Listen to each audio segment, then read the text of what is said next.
আসসালামু আলাইকুম। টেকবিডি সংবাদের পক্ষ থেকে আপনাদের সবাইকে জানাই আন্তরিক শুভেচ্ছা। সংবাদে আপনাদেরকে স্বাগতম।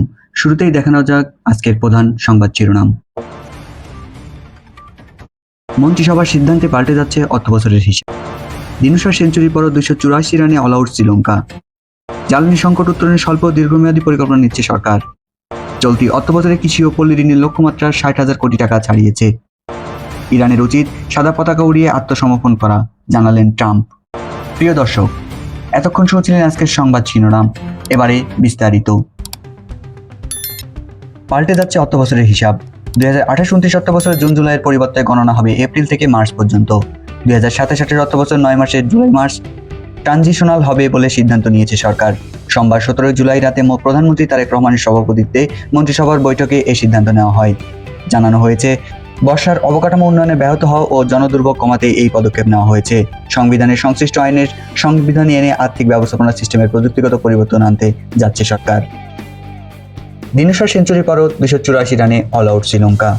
গলস্টেনে শ্রীলঙ্কার বিপক্ষে নিজেদের নিয়ন্ত্রণ সুদৃঢ় করে সফরকারী ভারতে করা প্রথম ইনিংসে 462 রানের জবাবে ব্যাট করতে নেমে তৃতীয় দিন শেষে নিজেদের প্রথম ইনিংসে 284 রান অল আউট হয়েছে স্বাগতিক শ্রীলঙ্কা।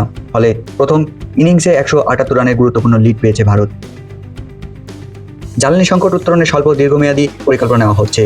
জ্বালানি সংকট পরিকল্পনায় স্বল্প মধ্য ও দীর্ঘমেয়াদী পরিকল্পনা নেওয়া হচ্ছে বলে জানিয়েছেন সড়ক পরিবহন ও সেতুমন্ত্রী শেখ রবিউল আলম। সোমবার 17 আগস্ট বিকালে বাগেরহাট প্রেস ক্লাব মিলনায়তনে এই এক মত বিনিময় সভায় তিনি একথা বলেন। সড়ক পরিবহন মন্ত্রী বলেন, জ্বালানি নিয়ে বিগত 17 বছর সরকারের একটি সংকট তৈরি হয়েছিল। তার নেতিবাচক প্রভাব আপনারা দেখতে পাচ্ছেন। এটি উত্তরণের জন্য সরকার অনবরত প্রতিনিয়ত কাজ করছে। তিনি বলেন, এই সমস্যার সমাধান হবে বলে আশা করছি, কিন্তু রাতারাতি তা সম্ভব না। এটি সময় সাপেক্ষ ব্যাপার। এদিকে চলতি অর্থবছরে কৃষি ও পল্লী ঋণের লক্ষ্যমাত্রা 60,000 কোটি টাকা ছাড়িয়েছে।